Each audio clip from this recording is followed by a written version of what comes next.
Today I am on the King Mountain Loop Trail in Larkspur, California, and we just had this big rainstorm last night. And this is like the second or third time we've had a decent amount of rain here in Marin County. And the cool thing is now that we're getting some rain, you can actually see how the forest is starting to change, like the landscape here. Everything is becoming very green, just like a traditional forest. One common complaint I see from people who watch my channel from Florida say, oh, California is so brown, everything is dead, because they don't get a lot of rain here in the summertime. But once the rainy season starts, it actually gets very beautiful here with the colors, and everything just kind of comes to life. But I'll tell you what's not coming to life right now are all the companies who are filing for bankruptcy. In fact, in 2025, corporate bankruptcies are surging. We have 117 large companies that filed for bankruptcy in the past year, which is 44% higher than the long-term average going back to 2005. And in case you don't know what a bankruptcy is, it's essentially when a company has too much debt and they don't have enough income to cover those debts and liabilities. So they are forced to kind of restructure their business. They either kind of go on a payment plan, just like when somebody goes into personal bankruptcy, or they close up shop altogether and they liquidate all their assets and pay off as many of their creditors as they can. There have also been 32 mega bankruptcies, which are companies with over $1 billion in assets who filed for bankruptcy, which is also the highest level since 2020 during the pandemic. The industries that are hardest hit right now are the manufacturing industries and the service industries, making up 30% and 24% respectively of all the bankruptcies, which is more than half. Another way to think about this and look at this is more big companies are failing despite the supposed soft landing economy that we're supposed to be in, because their debt is starting to catch up. And essentially what's happening, or what's been happening for the past few years now, is high inflation and higher interest rates are breaking businesses, because too many business models have been structured around the fact that inflation has been very low prior to the pandemic, and interest rates were also quite low, making it a very favorable environment for companies to come into existence and basically borrow to the hilt until they become profitable. But unlike a person, when they have like a 30-year fixed rate mortgage, for example, these companies will borrow money using short-term loans, maybe just a few years, 3 to 5 years in a lot of cases. And then those interest rates reset, kind of like an adjustable rate mortgage if you were buying a home. And we know these are the key drivers of these bankruptcies because the companies themselves are telling us so. 61% of large bankruptcy filers blamed inflation for eroding demand and raising costs for their business, and 45% of companies blamed high interest rates for making debt unmanageable and cutting off cash flow. Some of the examples that we can look at here are Spirit Airlines, for example. They cited fuel and interest costs plus competitive pricing pressure. Big Lots, they said shoppers have shifted to e-commerce and away from in-store retail. And Franchise Group admitted rising interest rates detrimentally impacted cash flow and their ability to service their debt. So the persistent inflation and the higher interest rate environment are choking the profit margins of a lot of these companies, especially for those that are highly leveraged, which is a lot of them. And of course, higher interest rates and higher inflation cause the consumer to pull back. 58% of major bankruptcies cited reduced consumer demand due to changing preferences or competition. Companies like 2U, which is online education, and Northvolt, which is an EV battery company, both said that interest in their products plummeted after the pandemic. And even brands that thrived during the pandemic boom, like home goods and furniture stores, for example, are now facing a huge drop-off in people purchasing their products, because those are things that people only need to buy every 5 to 10 years. So if you already bought the sofa, you already bought the refrigerator during the pandemic boom, you probably don't need another one. And households are being squeezed because of inflation, so they are prioritizing the essentials right now, and discretionary spending is pretty much drying up across the boards, and it's hitting airlines, it's hitting retail, and it's hitting service businesses pretty hard. And there's a lot of zombie companies out there that rely on short-term debt, okay? And basically these zombie companies don't make a profit, and they have been scrambling recently to restructure their debt and restructure their business model in order to try to stay afloat. But even with all that restructuring, many of them are still going out of business and filing for bankruptcy. And in a lot of cases, creditors are now recovering less than half of the value and money owed to them from these zombie companies compared to a more traditional bankruptcy. And the credit market is not making things any easier right now because the high yield credit spreads have widened sharply in 2025. So bond investors are essentially demanding more yield because they see the cracks forming in the system right now. And they see that the risk is growing exponentially. With all the defaults that are going on and all the bankruptcies that are going on, investors are requiring a higher yield on these bonds to make up for the extra risk, and who could blame them?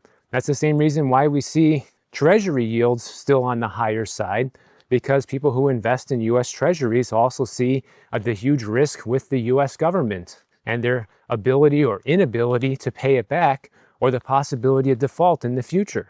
And then we have the commercial real estate crisis, which is completely intertwined with this bankruptcy story because office building loan delinquencies hit 11.1% by the middle of this year, which is the highest number that we've seen since the 2008 crash. And it's 6 times higher than it was in early 2023. So this has been getting progressively worse for a while now. So the commercial real estate market is in serious trouble, and office vacancies have been climbing due to remote work, and high refinancing costs are causing more defaults to happen on these commercial real estate buildings. And I've shown you guys already several examples and stories of how some of these buildings are already selling for 60, 70, 80%, sometimes 90% markdowns from what these buildings were sold for just 10 or 15 years ago, which is kind of crazy, especially when you adjust it for inflation. Not only is the nominal number that these buildings are selling for 70 or 80% lower, but when you adjust it for inflation, it's almost like it's free. Check out the view from up here.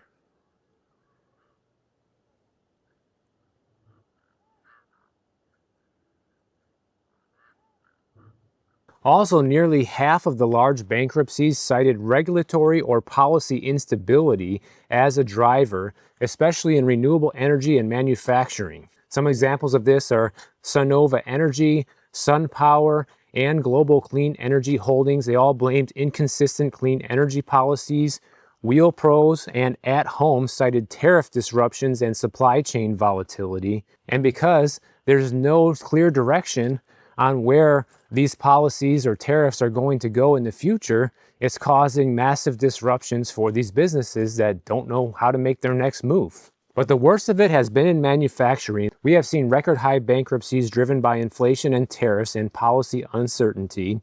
Also, services sector, you have fewer customers, increased disruption due to AI, and retail is still fragile after the pandemic because we've seen many companies fail. Big companies like Big Lots, At Home, and Joann's have all filed for bankruptcy. Party City was another big one, closing all 700 something stores. A lot of businesses that were doing okay before the pandemic have completely collapsed. And remember, a lot of these businesses have exposure to the commercial real estate market because they're either renting from a landlord who is basically losing the property in many cases, or they own the building themselves and are having a hard time making it profitable to keep, especially when you paid a crazy amount of money for the building 10 or 15 years ago.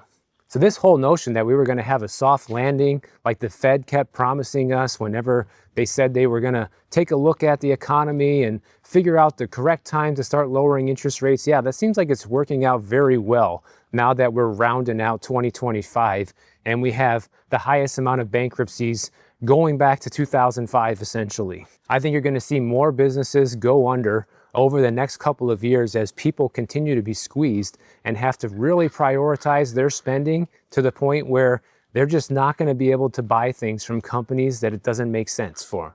If it's a discretionary expense and people don't have the money, then your business is at risk right now, is essentially what this tells us. And our nation as a whole isn't doing much better right now because the U.S. national debt just hit $38 trillion a few days ago. Now, we knew this was going to happen. It was inevitable, and it's inevitable it's going to hit 39. It's inevitable it's going to hit $1 trillion.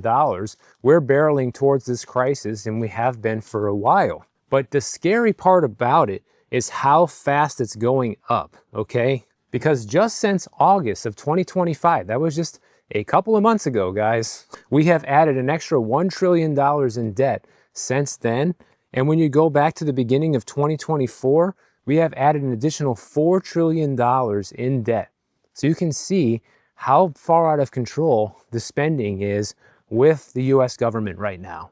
Now, while all this is going on, the Treasury Secretary, Scott Bessent, he came out on X this past week and claimed that the federal deficit fell to $468 billion in the second quarter of 2025, which is a 40% drop from the prior year. So on paper, that sounds good, but obviously it really hasn't been enough to turn the tables or slow things down when we're adding $1 trillion extra in debt in just a few months. He said that higher tax revenues, along with spending restraints, which I just have to laugh at, and tariff income as the key factors, and saying that it's evidence that the current administration's policies are putting the U.S. financial system on solid footing. Well, this doesn't really sound like we're on solid footing. And we don't know if the tariffs are even going to remain in place because they are being fought in the courts right now about if they're even constitutional. But we better hope they remain in place at this point, because that's going to be our only chance of even reducing this deficit even by a little bit. Because he estimated that tariff revenues could reach $300 to $600 billion per year. And the Congressional Budget Office projects these policies could cut deficits by $4 trillion over the next decade. So that sounds good, and it's going in the right direction, but only if we continue to have tariffs for at least the next 10 years. And there's no guarantee that that's going to happen because we don't know if these are going to be struck down in the courts. We don't know if the next president is going to keep these tariffs in place. So at this pace, the U.S. is adding roughly $1 trillion in extra debt every 5 months right now. And ratings agencies like Moody's and Fitch and S&P have all downgraded U.S. credit, which raises concerns with investors, and it also causes them to demand higher yields, like we were just talking about a little bit ago. These higher risks and cracks in the credit system are causing the yields to rise because people are worried. People are worried inflation is going to be getting out of control. People are worried that the U.S. government might have to default on some of these loans at some point. And this is also the same reason why mortgage rates are probably not going to go back down anywhere close to where they used to be. They actually have taken a cut recently and have gotten down to about 6.1% over the past week. It's still not enough to make housing affordable. And it's to the point now where the federal government spent $970 billion on interest payments in the fiscal year 2025, which is about the same that we spent on all of Medicare costs and has now surpassed our defense budget. And we are barreling towards a situation where interest costs per year are going to be surpassing $1 trillion per year just in the interest that we have to pay on the debt. And that's why the Treasury yields are probably going to go nowhere but up, because this situation is not going to get fixed. A lot of experts are warning that this trajectory that we're on is completely unsustainable and something has to give. And I'm not an expert, guys. I don't know what's going to give.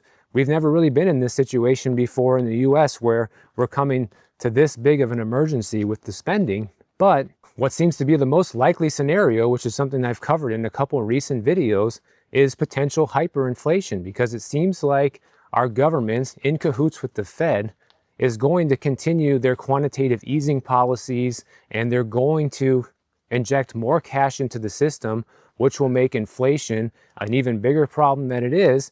And if it gets too far out of control, we are in a hyperinflation scenario. And the craziest part about all of this is just how Americans in general have seemed to become numb and just complacent to the whole situation. And it's just like normal now that this is what's going on. It's normal that we can't handle our country's finances properly. And all of this might not seem like a huge problem right now, but we are barreling towards a future where it definitely will be, especially with something like Social Security. Like, for example, Social Security funds are projected to be completely depleted by 2034, to the point where it's only going to cover about 80% of people's promised benefits. And if it continues going in that direction, then eventually it's going to cover zero. Eventually there will be no Social Security. But with the government shutdown and what's going on in Washington, D.C., I have very little confidence that the people who are in charge of all of this are going to be fixing any of this anytime soon. It seems like no one cares. People just want their way. Depending on what side you're on politically, the other side's always wrong, and that just leads to a situation where nothing ever gets done anymore.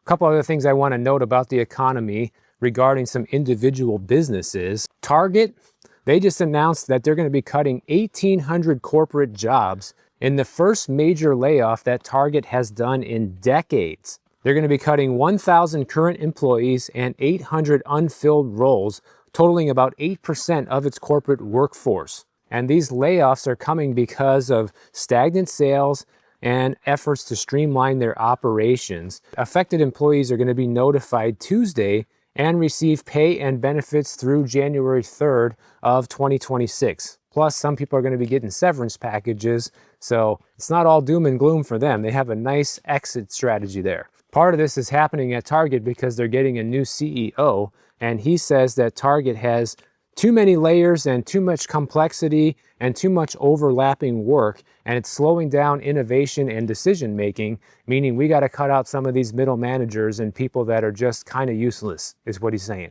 Could also be another excuse to increase the use of AI like so many other companies are doing right now.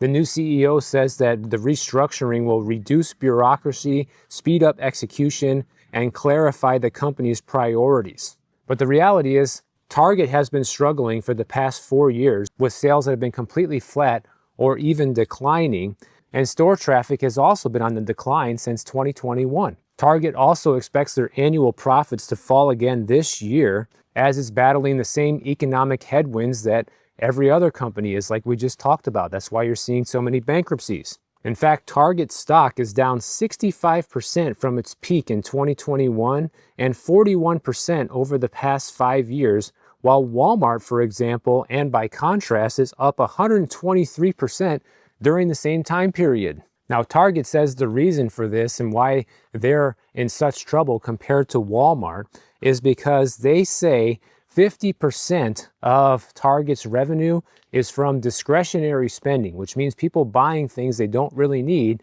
just things that they want, which makes them more vulnerable to consumer spending habits and when people tighten up their wallets compared to a store like Walmart, where people go there more for the necessities. And let's not forget that Target also thought it was a good idea a couple of years ago to get caught up in the political stunts and take sides with different things that have nothing to do with selling merchandise. In fact, I've talked about Target and their troubles over the past couple of years a few times, and I've seen many people say in the comments, I won't even go to Target anymore due to their prices and them deciding to get involved in things that they shouldn't be. And everybody knows what I'm talking about. And then you have stores like Costco that are trying to get ahead of this consumer spending pullback. One thing that was brought to my attention by my viewer, Sean, he sent me an email talking about how Costco is offering a major membership incentive right now, which I didn't know about. But basically what they're doing is they have a Groupon that is essentially paying new members to join Costco. You know, Costco is a membership warehouse where you have to pay a yearly membership fee. But what they're doing with Groupon is they're giving people a $100 voucher in order to have a $65 a year membership, which means they're effectively giving you $35 to join Costco right now. Now, the caveat is you have to make a $200 purchase in order to get this deal. But if you're going to be shopping at Costco, you're going to be spending that $200 anyways, so it's kind of a given. So they're essentially paying you now to join Costco. Think about that. And apparently this promotion lines up perfectly with Costco's new fiscal year, and it's ending right before their first quarter close, which suggests that it's a strategy to boost early revenue for their next fiscal year. Because remember, these companies are corporations that need to produce profits by law. And apparently Sam's Club and BJ's are running similar offers right now to get people to sign up. So essentially these bulk retailers are trying to get ahead of the consumer spending pullback by getting people to join, because their membership fees bring in a sizable amount of revenue. But once you get that membership, you're going to probably be going and doing more shopping at that store and less shopping at a place like Walmart, for example, or Target. So this can be a very smart strategy for these retailers to get new members to sign up, get some more sales coming through the door ahead of the holiday shopping season. And this just goes to show you the drastic measures that these companies have to go to right now to get people to spend money. And if you've been doing the things I'm talking about on the channel and you are out of debt and you own some assets and you have increased your income, you can take massive advantage of these special offers that these companies have right now and be saving even more money. It really pays off to be financially responsible, because when things fall on hard times like this, you get to benefit from it. But these bankruptcies are a sign of the times, and it shows us that things are not going to be improving anytime soon. We have at least a few more rough years ahead of us, most likely. So I hope everybody's ready for it. And if you enjoyed this video, make sure you subscribe to the channel. And if you don't want to wait for my next video to come out, check out this one on the screen right over here, and I'll see you in the next one.